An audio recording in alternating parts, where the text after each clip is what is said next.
지금 이 대한민국 국회의원들 제사 신고하는 거 보면은 이 사람이 어디서 돈을 20억 모았지? 뭐 이런 느낌이 드는 사람들이 있거든. 저희 엄마는 말경이에요.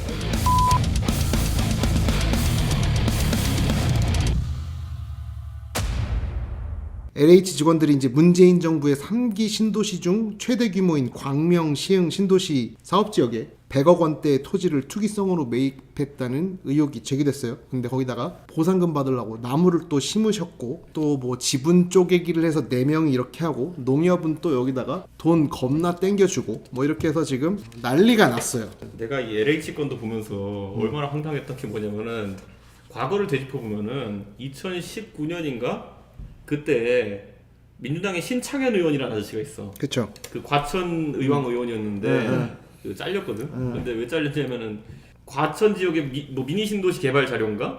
그거를 입수해가지고 먼저 까버린 거야. 그래가지고 신도시 그게 허탕이 됐지 그게. 근데 얘네가 그러니까 미리 취득한 정보를 바탕으로 해서 사고 친 게 한두 번이 아니거든.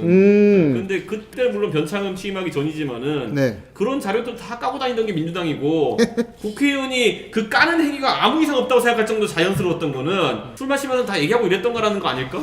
이 사태에 대해서 사람들이 되게 많이 분노를 하고 있는데 이게 분노할 게 있어요? 아니 나는 뭐 광범위하게 지금까지 문재인 정부에 해먹은 게 너무 많아가지고 난 이 정도는 저도 뭐 이거는 오히려 조직적이라기보다는 굉장히 그냥 구조적으로 그냥 다들 했던 것 같은데 다들 되게 많이 해왔던 거라고 저도 봐서 이렇게 충격을 많이 먹진 않았는데 사람들은 되게 열이 많이 받았더라고요. 어떻게 보셨어요? 자기네들이 윗선이나 권력자들이 없는데 이렇게 과감하게 못해.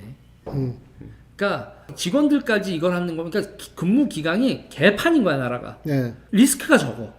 이렇게 한번 해먹으면 네. 잘려서 손해보는 것보다 훨씬 더 큰 거야. 네. 우리가 모든 걸 했을 때 보상과 리스크 상황에서 이건 저지르지 그러면. 네. 그리고 이게 하루 이틀이 아니더만. 부동산 아이, 강사가 이거는- 부산 1타 강사가 이게 LH였다며. 강남 1970이라는 영화 아시죠? 그렇지. 그거 똑같은 거예요.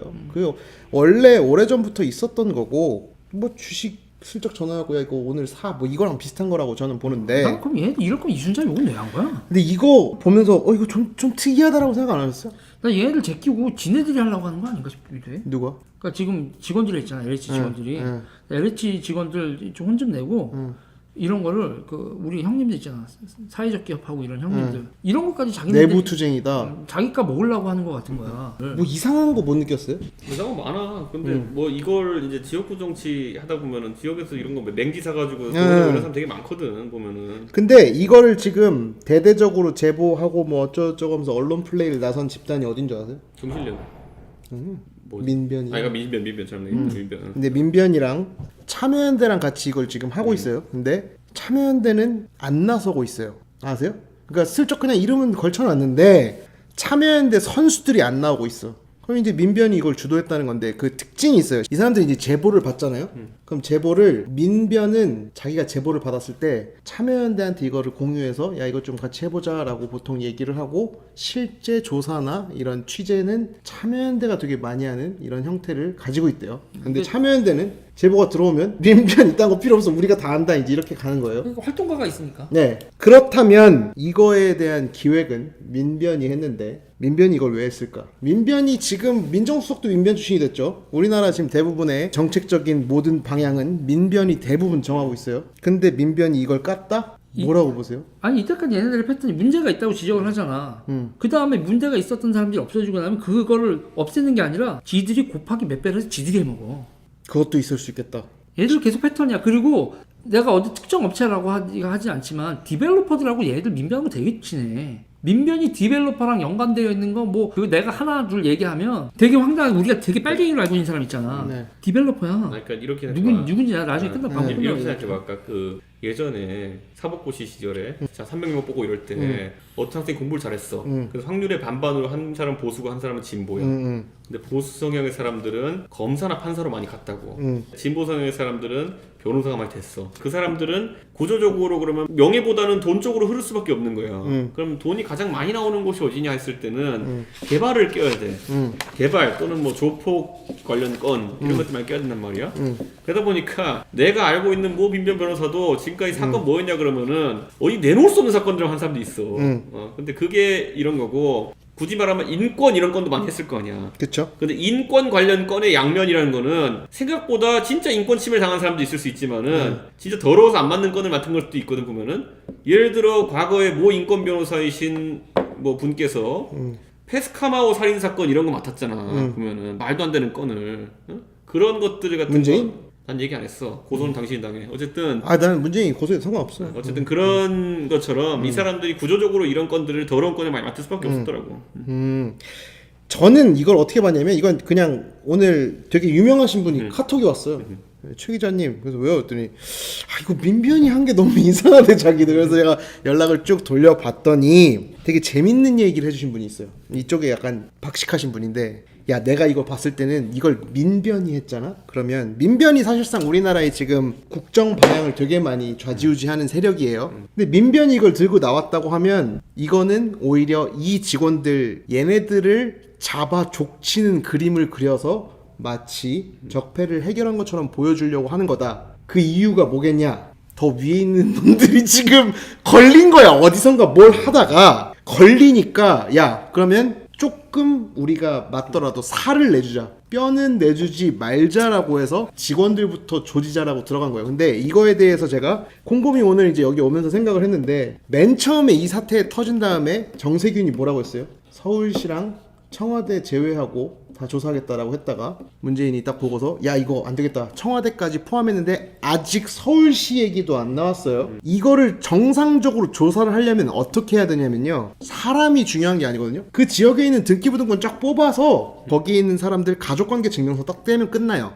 그렇게 해서 이 사람들의 직업을 파악한 다음에 감사를 역으로 땅에서부터 시작해야 되는데 지금 정부가 내놓은 거는 조직 중심 인물 중심으로 간단 말이에요. 그러면 이게 뭐냐? 누군가가 빠진 데가 있을 거라고. 거기가 이거를 기획했다는 생각이 문득 들더라고요. 제 추측이거든요. 그래서 이런 것들을 행망에 접속해가지고 굉장히 자료에 열람할 수 있는 의기 있는 공익근무원이 좀 했으면 좋겠어.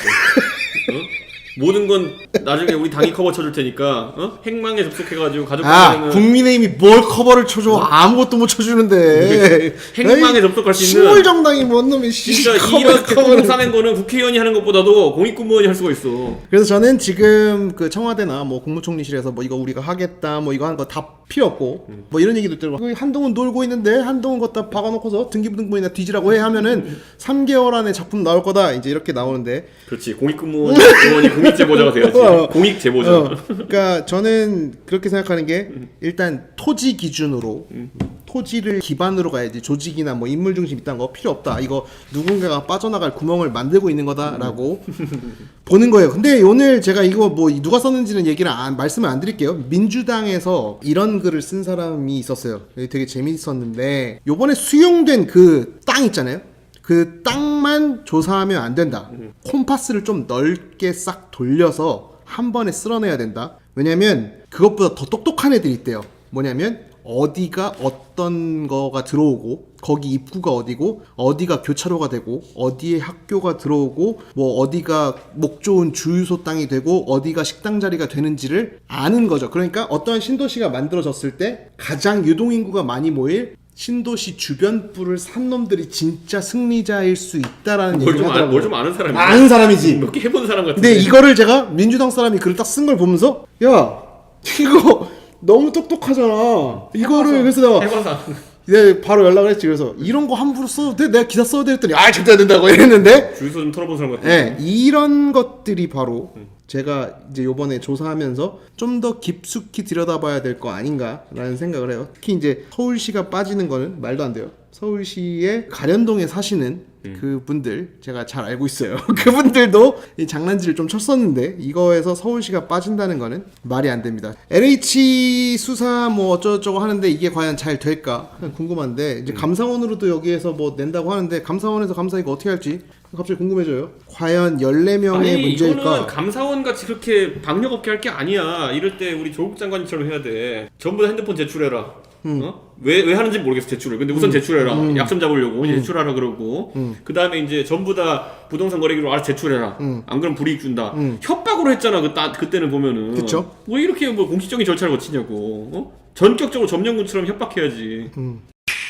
그 더 웃겼던 건 뭐였냐면요. 그 현직 직원이 경매학원 강사를 했어요. 근데 그 되게 웃겼던 게 뭐냐면 그 밑에 그 댓글에 부동산 관련 인사이트를 보여주셨다 이렇게 나와 있어. 당연히 그러니까 이 LH 직원들이 이제 강사를 뛴 거야 몰래. 근데 그 강의 평 안에 이런 게 있더라고. 부동산 관련 인사이트를 많이 제공해 주셔서 자기가 보는 눈이 확장됐다고. 일타 강세. 공인중개사도 아니고 부동산 투자에 대한 거는 네. 사실 어딘지 찔러주는 게 단데 네. 뭐 이게 여기서 또 빠질 수 없는 우리 더불어민주당이 있죠. 시의원께서 이쪽 때 또 토지 구매하시고 또 건물까지 올려서 쓰레기장 바로 옆이었거든요. 그래가지고 만사치탄을 앞에다가 협소주택을 지어놨대. 네. 재밌는 게 나왔어요. 채널A에서 단독 보도를 했는데요. 2017년 7월 10일 그러니까 문재인 대통령이 취임하고 직후에 민주당 국회의원 12명이 뭘 했냐면 LH 관련 법이 있는데 미공개 정보 이용 행위 위반 시 5년 이하 3천만 원 이하 벌금으로 있던 형벌을 3년 이하로 바꾸는 징벌을 내리는 법안을 발의했었어요. 그 사람이 누구냐면 타다를 없애신 그 박홍근 의원님과 고용진, 정재호 그리고 빠질 수 없는 분이 있지. 서른 김두관 의원 신기하다. 노무현을 실패할 것인가 김두관으로 성공할 것인가 문재인 맞아. 김상희 의원, 이춘석 의원 이춘석이랑 이준석이랑 무슨 의미가 있지? 뭔 차이? 아무 상관없어. 네? 아 이제 획 하나 차이로 누구는 의원 되고 누구는 못 됐네. 김정우 의원, 설훈 의원, 어기구 의원, 박광원 의원, 전혜숙 의원 이렇게가 LH법 일부 개정안 내면서 미공개 정보 이용 행위 시 이제 법을 조금 하향하려고 했던 시도를 했었습니다. 이게 민식이법보다 형량이 낮아진 거야 이제. 그쵸? 뭐 그럴 일은 없겠지만 제가 만약 뭐 대통령이었다면 이거 저는 LH랑 SH 그다음에 감정원 또 뭐야 뭐 이거 있잖아요 부동산 관련된 거랑 국토부랑 해서 그냥 싸그리다 다 조사했을 텐데 이번 정부에서 이게 절대 안 되는 이유는 제가 그냥 알고 있는 사람도 여럿 여기에 걸려 있는 사람들이 많아요 민주당 사람들이. 그리고 이거 파다 보면 국민의힘도 나와. 어쩔 수 없어요. 아니 근데 나는 진짜 그 민주당 의원들 같은 경우에는 그 이것보다 나는 재산 형성 과정 한번 파보고 싶은 사람이 많거든. 전 장혜영 의원도 되게 궁금한데. 어쨌든 그쪽 아니, 사람들. 등록 재산이 막 20몇 억인데 지금까지 뭐 직업이 없어. 직업이 시의원이었고 이랬던 사람들은 네. 뭐 어떻게 돈을 번 거지? 막 이런 생각이 들거든. 그 사실 임종석만 해도 뭔가 특별히 직업을 가졌던 적이 없는데 이렇게 좋은 집 살고 이렇게 좋은 집인지 모르겠는데. 지금 뭐 아니 나는 이거를 뭐 왜냐면 딸내미. 우리가 일반 국민들 같은 경우에는 집을 한 채 살려고 그래도 요즘은 국세청에서 네 돈 어디서 났냐 이렇게 물어보는데 2천만 원 이상만 넘어가도 뭐라고 해요? 그 현금거래가 그때 물어보는 네. 건데 지금 이 대한민국 국회의원들 재산 신고하는 거 보면은 이 사람이 어디서 돈을 20억 모았지? 뭐 이런 느낌이 드는 사람들이 있거든. 차라리 그럼 명쾌하게 와이프를 잘 만나 상속받았어 뭐 이런 얘기라도 하든지 뭐라도 얘기를 했으면 좋겠어. 근데 나는 지금 재산 신고에 더불어 가지고 나는 거기다가 앞으로는 어떻게 법을 발의했으면 좋겠냐면은 모든 재산 형성에 관해 가지고 선관위에 보고하도록 공개는 안 된다 하더라도 재산 형성 과정에 대해 가지고 네. 보고하도록. 어느 정도? 왜냐면 예를 들어 이력서처럼. 아니 100억 신고했는데 진짜 이거 뭐 밑도 없는 사람들이 있거든 보면은. 아니 준석 의원한테 제가 물어볼 게 있어요. 그러니까 우리나라 이거는 제가 계속 짜증내는 부분 중에 하나인데 관보나 이런 데서 이제 국회의원 재산 공개를 하잖아. 그럼 PDF로 100장씩 이렇게 나온다고. 컨트롤 F를 눌러서 누군가 특정 이름을 찾는데 검색이 안 돼. 일일이 다 눈으로 봐야 되거든. 이미지를 올려서. 아니요 이미지도 아니야. 또 텍스트를 긁으면 또 긁혀요. 긁혀. 뭔가 이상해. 그러면 깔 수 있어. 깔 수 있어. 내가. 그래서 나중에 만약 의원 되시면 그런 것 좀 한번 바꿔서 그냥 다 엑셀로 다운받을 수 있게 편하게 내 정보 재산이- 접근을 내 할 수 재산이 있도록. 얼마나 물어보는데 내 재산 지난번에 3억 8천이 신고했나? 너 돈 많네? 어? 돈 많네? 아니 근데 굳이 따지면은 법이 희한해가지고 가상화폐는 신고 안 해도 되고 뭐 이렇게 돼 있어가지고 못 잡혀요 그만큼. 가상화폐. 변창흠 장관이 이런 얘기를 했어요. 아니 그냥 그 사람들이 땅을 거기서 샀는데 거기가 지정된 것뿐 이런 말이 나왔었어요. 변창흠이. 그게 모든 사람의 꿈이지. 아니 근데 그런데 내가 맹지를 샀는데 갑자기 도로가 뚫렸어. 이런 게 모든 사람의 꿈 아니야? 그런데 어제 이낙연 대표가 강원도를 갔는데 바로 돌직구를 맞아서 이게 완전 계란을 딱 맞는 장면이 나왔는데 사람들이 뭐라고 했냐면 아니 계란을 던지는데 이낙연이 거기서 왜 나와 이런 얘기를 한 거야. 어쨌든 그래서 이낙연 계란 테러가 이렇게 일어났는데 이낙연 당대표가 이제 처벌을 하지 말아달라고 얘기를 했는데 이거 진짜 나쁜 소리거든요. 이 사람 처벌 안 해줬으면 좋겠다 라고 얘기를 했어요. 처벌을 어떻게 해? 하지 왜 못해. 경찰 잡았어. 폭행 아니야 그냥? 특수폭행입니다 계란은. 아 계란 특수 네. 폭행이야? 그래서 피해자가 저 사람 처벌을 원치 않습니다라고 각서를 써도 무조건 처벌을 할 수밖에 없어요. 반의사 불벌이거든요. 그렇지. 그러니까 이낙연이 저런 얘기를 하든 말든 그냥 경찰은 고할 수밖에 없습니다. 경찰이 카메라를 열어봤는데 영상을 열어보지 못하면 되는 거 아니야? 미친 거 아니야 진짜? 이용구식 해법. 유튜브에 다 나와. 근데 유튜브는 또 그 증거 형량이 없습니다 이럴 거 아니야 또? 방송국 카메라를 열어봤으나 파일을 열 수 없기 때문에 코덱이 안 맞아서 못 열었기 때문에 무혐의 이런 거 되지 않나? 어쨌든 이낙연이 그걸 가지고 약간 자기가 되게 뭐라고 해야지? 나는 관용 관대하다. mercy를 베푸는 사람처럼 보이고 있지만 이낙연 밑에 있는 사람들은 다 알죠. 저게 쇼라는 거를.